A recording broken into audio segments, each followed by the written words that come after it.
Secretary general Punjab Sardar Awais لغاری صاحب،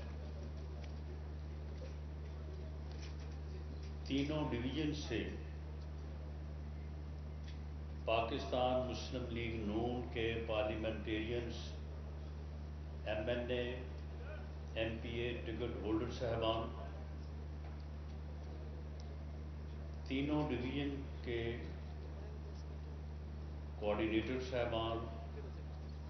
district coordinator صاحبان اور پاکستان مسلم لیگ نون کے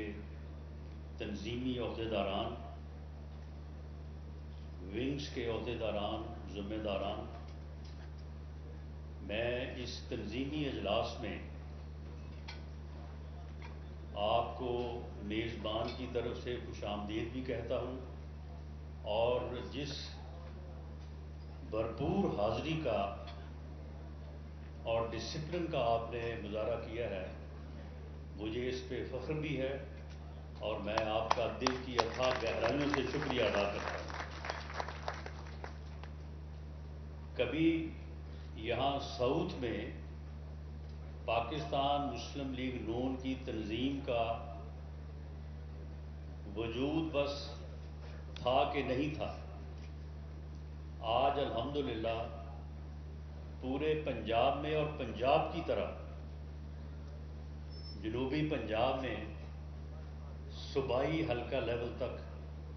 ڈویژن لیول، ڈسٹرکٹ لیول اور صوبائی حلقہ لیول تک پاکستان مسلم لیگ موجود ہے۔ پی پی 1 اٹک سے پی پی 297 راجن پور تک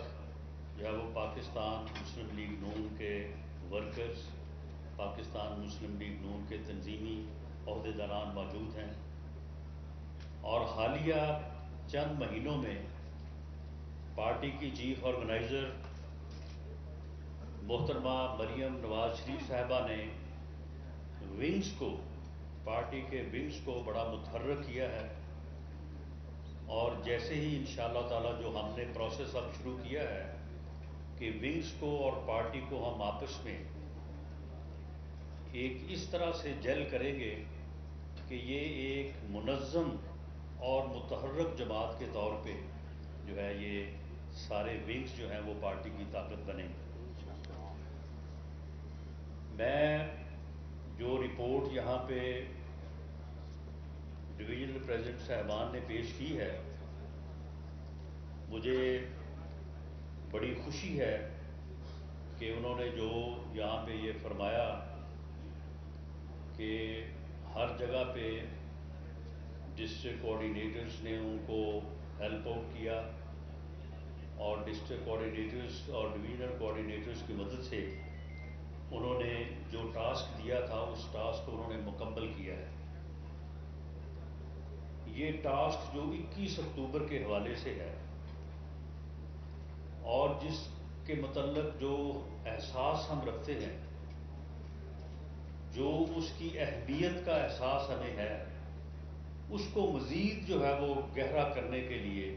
اسے مزید شیئر کرنے کے لیے آج ہم یہاں پہ اکٹھے بھی ہیں۔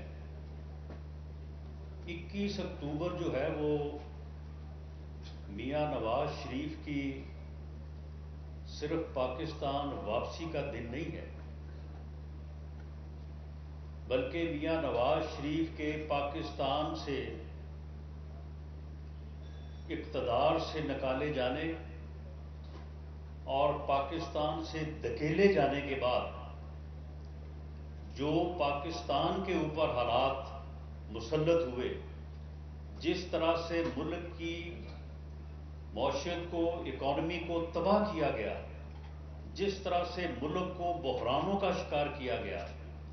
جس طرح سے ملک میں انتقامی سیاست کی بنیاد رکھی گئی، جس طرح سے سیاست میں رواداری کو ختم کیا گیا، اور جس طرح سے ملک کو ان حالات تک، جن حالات میں آج ہم جی رہے ہیں، جس میں عام آدمی کی زندگی جو ہے وہ مشکل نہیں ناممکن ہو چکی ہے اور ہر آدمی جو ہے وہ پریشان ہے، ان حالات کہ پاکستان پہ مسلط ہونے کے بعد 21 اکتوبر وہ دن ہوگا جس دن پاکستان مسلم لیگ میاں نواز شریف کی قیادت میں پاکستان کو دوبارہ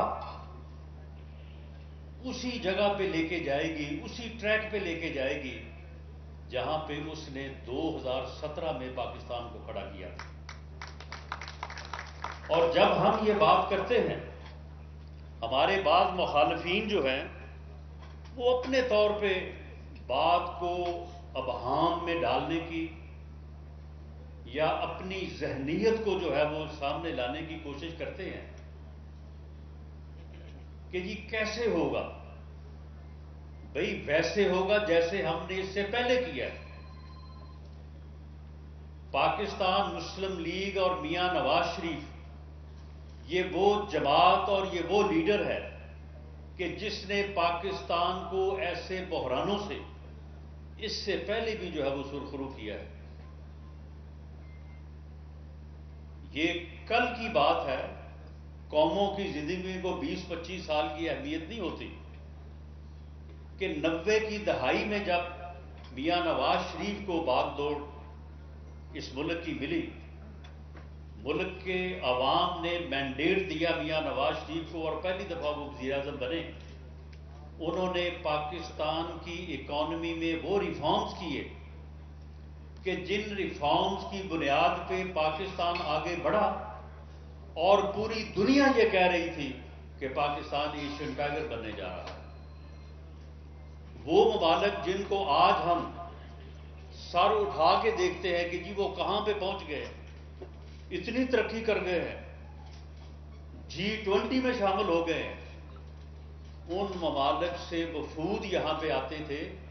کہ جی جائیں جا کے دیکھیں کہ پاکستان کیسے ترقی کر رہا ہے،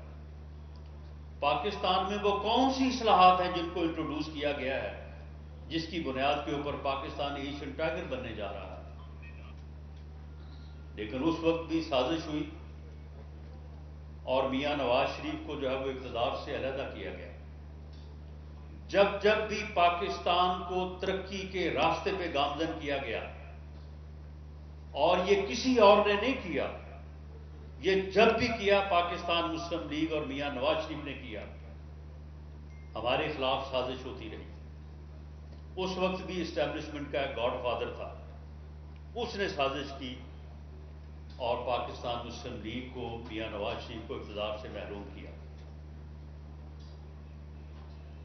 98 میں کیا اس وقت یہ قوم، یہ ملک بحران کا شکار نہیں تھا؟ جب ہندوستان نے ایٹمی دھماکے کیے اور ہندوستان کا وزیر داخلہ LK اڈوانی یہ ٹی وی پہ بیٹھ کے کہہ رہا تھا کہ جی اب پاکستان کو، پاکستانی قوم کو ہمارے ساتھ بات کرنے کا سلیقہ سیکھنا چاہیے، انہیں یہ معلوم ہو جانا چاہیے کہ ہم ایک ایٹمی قوت ہے، ایٹمی قوت سے بات کرنے کے آداب ہوتے ہیں،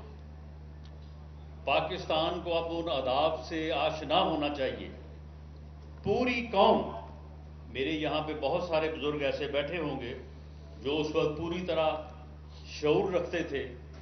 پوری قوم جو ہے وہ خوف زدہ تھی، پوری قوم جو ہے وہ شرمندہ بھی تھی، خوف زدہ بھی تھی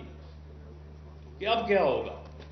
یہ ہندوستان نے تو پہلے نہیں ہمیں جو ہے وہ جینے دیا، ملک کو دو لخت کر دیا، تو اب ایٹمی قوت بن گیا، اب ہمارا کیا بنے گا؟ اور پوری دنیا جو ہے وہ پاکستان کی حکومت کے خلاف صف آرا تھی کہ خبردار اگر آپ نے ایٹمی دھماکے کیے۔ کیوں؟ کہ ایک مسلمان ملک ایٹمی قوت بن جائے، یہ دنیا کو گوارا نہیں ہے۔ دنیا کو مسلمانوں کے خلاف آج فلسطین میں کیا ہو رہا ہے؟ اتنا ظلم کہ ہاسپٹلز کے اوپر جو ہے وہ کل بمبارمنٹ کر کے پورے ہاسپٹل کو تباہ کر دیا اور 800 مریض ایک لمحے میں جو ہے وہ شہید ہو گئے۔ پورا یورپ کیا کر رہا ہے؟ امریکہ کیا کر رہا ہے؟ سب اس کی حمایت کر رہے ہیں، کسی نے مذمت تک نہیں کی۔ یہی تھی وہ دنیا جو اس وقت کہہ رہی تھی کہ کوئی مسلمان ملک جو ہے وہ ایٹمی قوت نہیں بن سکتا، یہ دنیا کو برداشت نہیں ہے۔ اس وقت اس بحران میں، جب وجود کا بھی بحران تھا، عزت کا بھی بحران تھا، اس بحران میں پاکستان کا وزیر اعظم اور پاکستان پہ برس اقتدار یہی جماعت اور یہی لیڈر میاں نواز شریف تھا۔ امریکہ کے صدر نے 5 مرتبہ کہا، 5 ارب ڈالر کی جو ہے وہ لالچ بھی دیا کہ جہاں کہیں دنیا میں جس بینک میں کہیں وہاں جمع کروا دیتے ہیں۔ لیکن امریکہ کے صدر کے 5 ٹیلی فونوں کے مقابلے میں اس وقت کی حکومت اور اس وقت کے لیڈر میاں نواز شریف نے 6 ایٹمی دھماکے کیے اور پاکستان کو ایٹمی قوت بنایا۔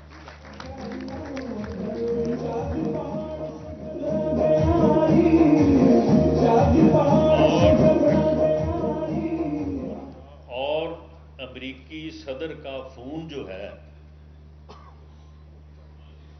یہ بھی ذرا پیش نظر رہے کہ اس کی کیا طاقت ہوتی ہے۔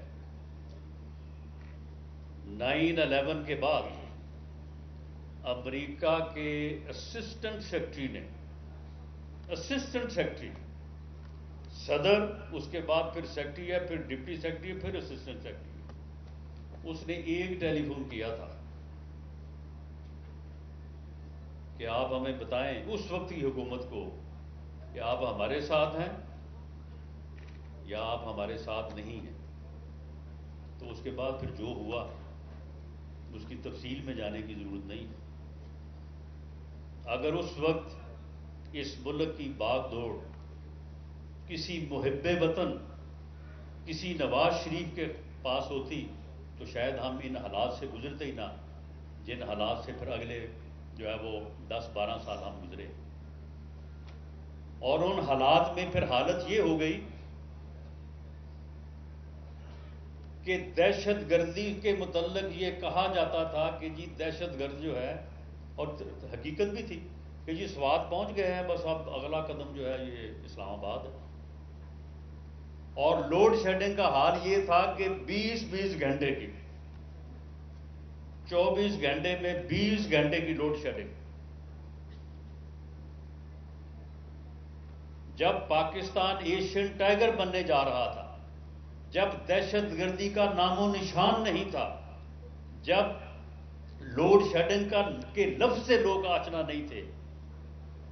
اس وقت پاکستان آگے بڑھ رہا تھا، لیکن پھر سازش ہوئی اور 12 اکتوبر 99 آ گیا۔ اگر 12 اکتوبر 99 نہ آتا تو شاید پاکستان جو ہے وہ آج ایک ترقی یافتہ ملک ہوتا۔ آج جن اکانومی کے جن پرابلمز کا ہم ذکر کر رہے ہیں، ان کا کوئی نام و نشان نہ ہوتا۔ اگر 12 اکتوبر 99 نہ آتا تو شاید 9/11 کے بعد جو ہم نے پالیسی اپنائی اور جس کی وجہ سے پھر ہم اس حال کو پہنچے، شاید اس سے ہم بچ نکلتے۔ لیکن 12 اکتوبر آیا، وہ سازش ہوئی، میاں نواز شریف کو، مسلم لیگ کو پابند سلاسل کیا گیا، بعد میں جلا وطن کیا گیا۔ 12 سال بعد جس ملک کے متعلق یہ کہا جا رہا تھا کہ یہ ایشین ٹائیگر بننے جا رہا ہے، اس میں لوڈ شیڈنگ آ گئی 20 گھنٹے کی، اور دہشت گردی آ گئی سوات تک، اسلام آباد تک۔ اور حالت یہ تھی کہ لوگ آپ کے ملک آ کے آپ کے ساتھ معاہدے کرنے سے گھبراتے تھے۔ دبئی بیٹھ کے کہتے تھے کہ ادھر آ جائیں، ہم اسلام آباد، کراچی، لاہور نہیں آ سکتے، یہاں وہاں پہ دہشت گردی ہے، اغوا برائے تاوان ہے۔ تو 12 سال میں جب یہ حال ہو گیا تو اس کے بعد کس نے پیش کیا اپنے آپ کو؟ ہم نے کیا۔